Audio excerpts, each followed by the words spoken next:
What's up, Brony Army? This is BryceAllen13 here once again, bringing you another reaction video. And this one is Behind the Scenes Card Count Part 1. And this is Stampy's behind the scenes of how he made card count. This is part 1 of how Stampy designed card count. But we're going to react to Behind the Scenes Card Count Part 1 in 3, 2, 1, start. Hello, this is Stampy, and welcome to another another two-parter. video. Today, I am working out a brand new minigame. As of now, I obviously don't know what the game is going to be, but you may know because I only really upload these behind-the-scenes videos once the actual videos in my lovely world are out. So, yeah, you might know what I'm building, but this is basically documenting my process for how I came up with the idea and how I designed it. And All right. It's like a key. Look. The shadow from the ice cream shop looks like a key on the floor. Anyway, so a key to the nice cream. The key of the idea is right now. Of all the ice cream you could ever I had this idea last night in bed, and I don't really need to design a new minigame yet because I haven't even built other ones that I came up with. Some subliminal messaging there. I just had to go and try it out, so I thought I would record it with you and yeah, show you. So if you don't know, there is a mechanic in Minecraft which I love, where if you have an item in an item frame and then a trail of redstone going behind it with a comparator in front of it, basically as you turn the item in the item frame, and the item could be anything, by the way, it doesn't need to be a redstone torch. I just kind of did that because it makes quite a nice pointer, doesn't it? You kind of want a torch or a lever or something with, like, you know, a line. So as you turn this, it will light up the redstone in a line. So you see this here? You see that it goes 1, 2, 3, 4. If I turn it one more like this, it's going to go to 5, and then basically I could probably turn this to get it to go all the way to the end, maybe one more turn, and then that's pretty much got it to the end. But then if I do it back to the top, it will go back down. So that's a mechanic that works in the game. And so my idea was to use basically a computer in Minecraft. or kind of a slightly different mini game. So the idea started with, like, what game could I do that uses this? And I did a game in Quest where basically you just had to spin an item really fast, which was actually surprisingly fun for how simple it was. And I was like, no, I'm going to do something more elegant. The Quest series? And so I was like, why would you ever need to input a number or, you know, a figure? And so I thought that maybe it could be a case of where you're counting how many items are in a room. So say there was a room and there's a bunch of redstone on the floor. You have to look in and you have to go, right, there's 1, 2, 3, 4, 5, 6, and then you could basically spin this along. Almost looks like a pattern. I guess it's 6 o'clock basically, but no, it wouldn't be 6, it would be 1, 2, 3, 4, 5, 6. So that would be inputting 6. And so you could use that to kind of make a prediction. And then I was I'm already getting confused. Kind of a concept there, kind of like speed counting almost. But I was like, there needs to be some sort of twist. And so then I came up with the idea, all while in bed at probably about 3 a.m. in the morning, which is when I come up with most of my ideas. I came up with the idea scary hour. Minecarts, which are whizzing around a track. So the thing that you're trying to count is I never understood that trend. To count something that's moving. Like, you'll know that counting. Don't do this at 3 a.m. I feel sorry for shepherds that have to try and count like sheep, the sheep. Freddy Fazbear will come after you at 3 a.m. I never understood that trend. And bouncing into each other and probably just to get views. Much more difficult to count these rather than if they were standing still. Let's add a few more power rails just to. If you've been on YouTube for a while, you would know what I'm talking about. Let's do a couple more down here like this. Let's go and put the torch down there, and then let's just break away these 4 for now. Also, they're annoying to break away when they're all bouncing around, but yeah, there should hopefully be enough power rails just to keep them continually moving. And you'll realise that now, if I say, how many minecarts are there? Tell me now. It's hard to tell because they're all over the place. You can kind of look. And 7. I think there's 7 there, maybe, and then you could probably make. Yeah, it's 7. If I set the limit to. I didn't even pay attention to how many he put down. It's not going to be impossible. Like, you can definitely still count them, but it looks like a train. The idea of the game then at this stage is there'll be 2 kind of. It looks so oddly satisfying. Next to each other. So let's say it's red against blue, like this. There'll be another one. Red team versus blue team. And kind of the same thing. Like Team Fortress 2. And then each player is going to be guessing how many minecarts will be there. So I think it will kind of be a 1v1 game, but you'll need a friend to basically set up the minecart. So they would come down here, and they would throw down as many minecarts as they want. They would then...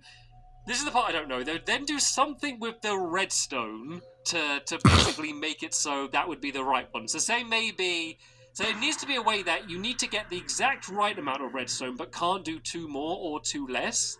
And so they would say you have to put a torch next to one of them, and then that's going to set off a trail going somewhere else or something. I don't know what it's going to be, but that's probably one of the more complicated redstones because it's involving a redstone computer. The minecarts revealed. They would both have to, as quick as they can, guess how many are there. I would go, so say if I was guessing... A pretty unique minigame, but very complicated to build. 5, 6, 7, and then I'd need to run somewhere else to a doorway, which would then be open, and the first one through the doorway wins, or their doorway. I guess there could be 2 different doorways for the 2 different, the 2 different players. So, of course, if I guessed 8, and I was wrong and there was 7, I would run to the doorway and it'd be closed, which would mean I'd need to run back. So where the strategy comes in is, do you just try and guess really quickly? Do you turn and go, I think there's probably 7, and risk running to the door but it not being open?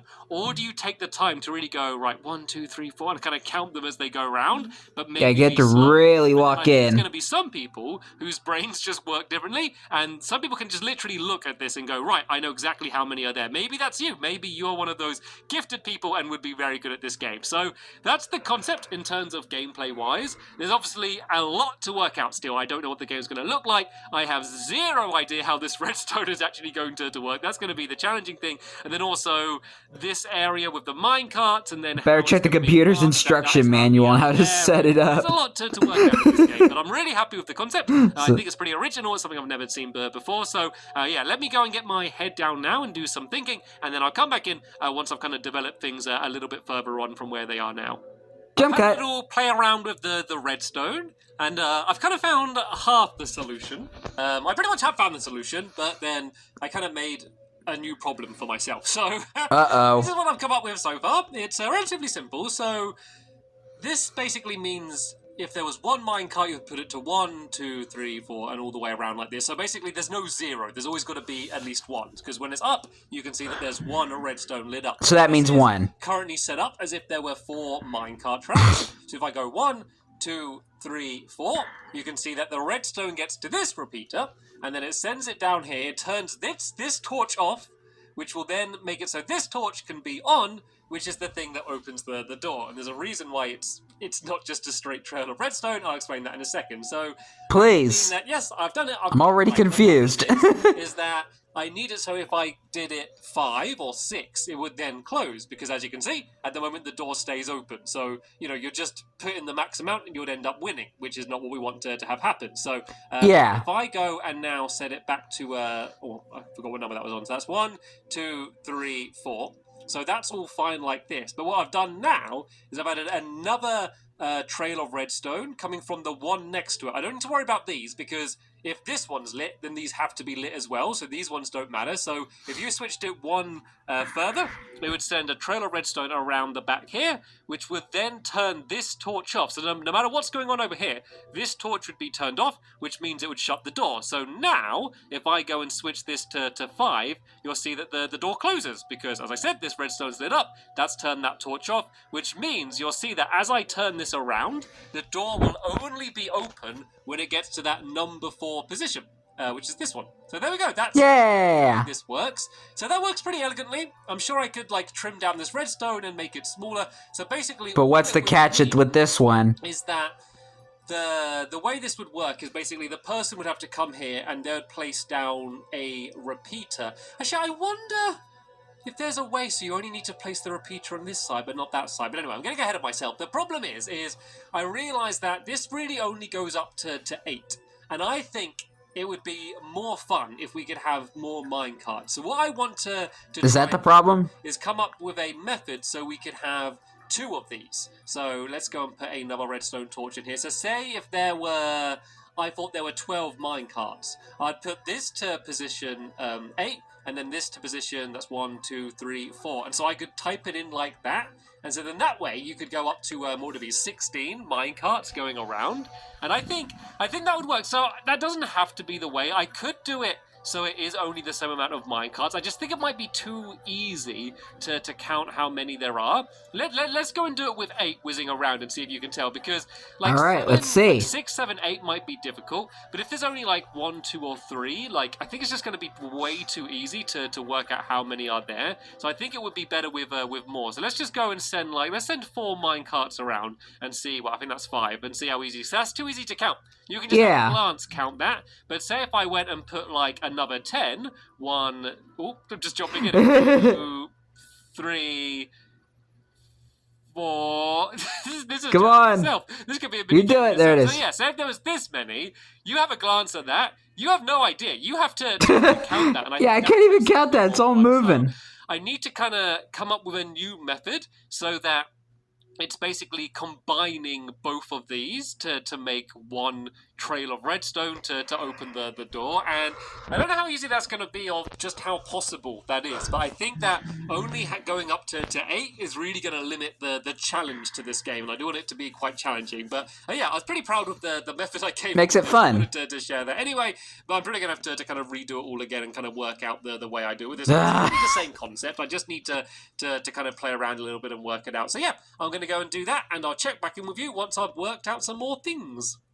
Jump cut. I'm a genius! Right, I think I've worked out... Let's see what you did. Not completely, but I've worked out a way to do what I said about, where you would have 2 item frames to type in the number. So I've done it so I can count up to 15, which is, I think, as high as I'd want to go. I think any more than 15 would get a little bit silly anyway, so this works fine for me. So this method is pretty much the same as that bit at first. So say if I was trying to count in the number 5, I'd go 1, 2, 3, 4, 5, and you'll see that there's 5 bits of redstone lit up. But then once I get to 8, the redstone pushes this block. Okay. That would start extending this along here. So that's number 8 there. So it's not number 8 at the end here. This is 7, and then this is 8 here, and then I could go, let's say if I wanted to do 12, so already we're on 9, so I'd do 9, 10, 11, 12, and then I'd go along here, and as you can see, it's lit up to 11, because somehow. Wait, how did I wonder if you can do more. So that would be, so at this point,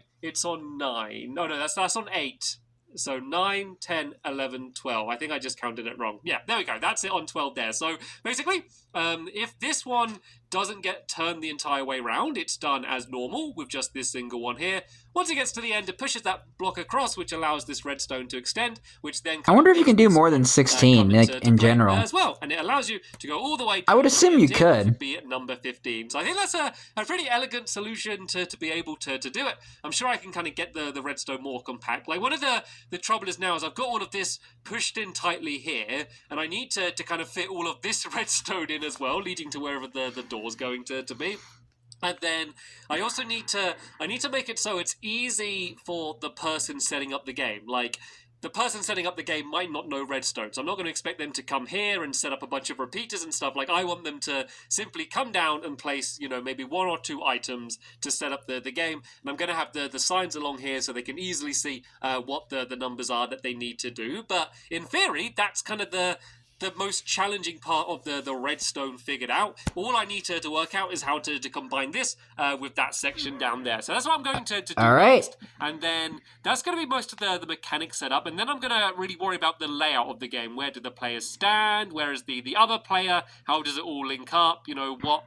you know, area do they need to make sure everything's like working to get to the door at the end? Because something that I didn't really think about is noise. So once you would open the door, obviously it's going to flap open and you'd hear it. But for the game to work properly, you're not going to be allowed to hear if the door's open, because otherwise you could just go here and gradually switch through them and, oh, I think I heard a door open, and then you can go and head straight through. So yeah, that's why the doors are like in the very back of the game. And it also works well in the game because it means that it's more of a risk to go to the door if it's far away, because it's further to run and then further to run back. So if you're wrong, you have wasted a whole bunch of time. So yeah, I'm going to finish off working out the section of the redstone that needs to be done, and then I'm going to be working out the general layout for the entire game.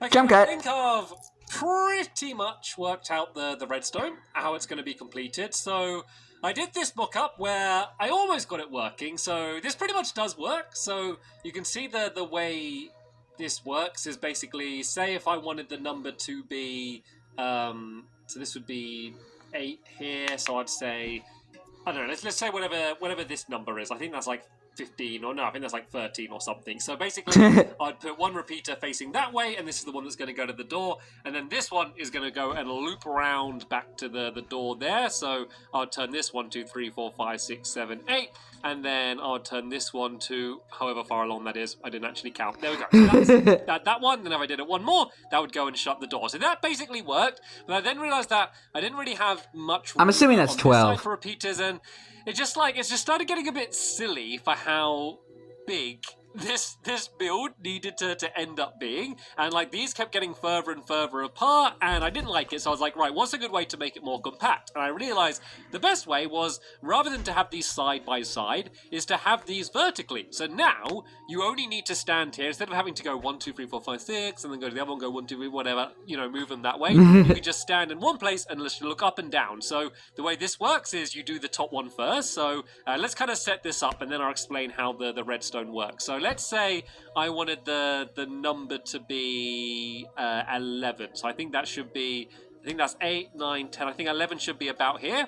I'd place this repeater there. Roughly. And then I'd go and do the other one away on the other side. And then I'd go and turn this one 1, 2, 3, 4, 5, 6, 7, 8.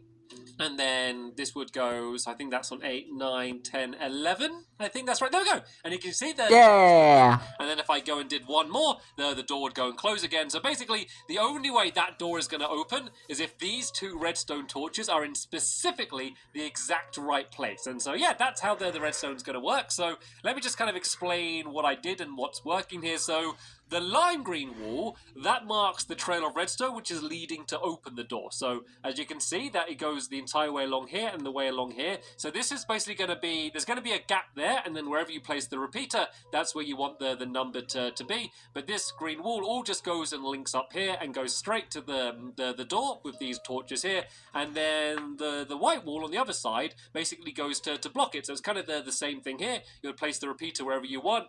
This redstone just links up simply and goes straight to the door there. So it's all pretty simple. And then the kinda. At least in my case. The redstone for that goes to the redstone computers here, confuse me. The top one. The torch goes and lights up that redstone, which goes under the ground here, and then that's going to be the thing that turns the piston on and off. So that's as compact as I can make it. The thing I really need to work out now is how pretty much similar to the actual game. Clearer for the person placing it down, because it's a little bit awkward right now to work out. Right, so say if I've put down 12 of the minecart spinning around, I'm like, right, where's number 12? So I need to work out if I can even put a sign and type it in.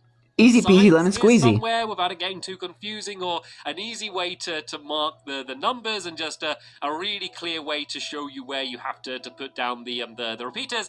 But at the moment now, there only ever needs to be 2 repeaters, and you would basically go and say, if I place one here, I'd place the next one right there, and then you would just move them along accordingly, depending on how many you're placing down. So that side of things works very neatly. So I'm pretty happy with that. I think that is something that I'd be able to build in an actual Lovely World video. Sometimes things get a little bit too complicated, and I'm like, maybe I should do this outside of video, but I reckon I will be able to do at least some of this inside of a video, because it's all simple. Like, it looks complicated, but it's all simple enough. Been a little bit since I've seen the video he was actually building this game, so up to don't remember it a whole lot. If I kept it just like this one back here, the very simple version, it would be way easier. And you could do that. If you did want to do the game yourself, you could do it so you only have one, and it would make things way, way, way simpler. But I think the game will be more fun in this way. So, yeah, let's... add a bit of variety. Let's cut ahead again now. I'll have a workaround, and I'll start thinking a little bit more about what the game's going to look like, and kind of really go deeper into the layout, and also kind of tackle how to end of part 1 area a little bit simpler to understand for the people that will be playing the game. Alright, so that's the end of part 1. Alright, so part 1 is basically him just working out the mechanics of the game. So that makes sense. So for me personally, it's really difficult to build a redstone computer, because seeing all that, it just makes my brain hurt. But anyway, I hope you guys enjoyed this episode, as I had fun reacting to this episode. In the next episode, we'll be reacting to part 2 of how Stampy built Card Count, and in part 2, he'll be working on the design of the mini game and how it's going to look. But until then, like, comment, subscribe, and throw on notifications so you don't miss the video. Thank you much for watching, and I'll see you guys next video. And as always, stay awesome and this Super Pony.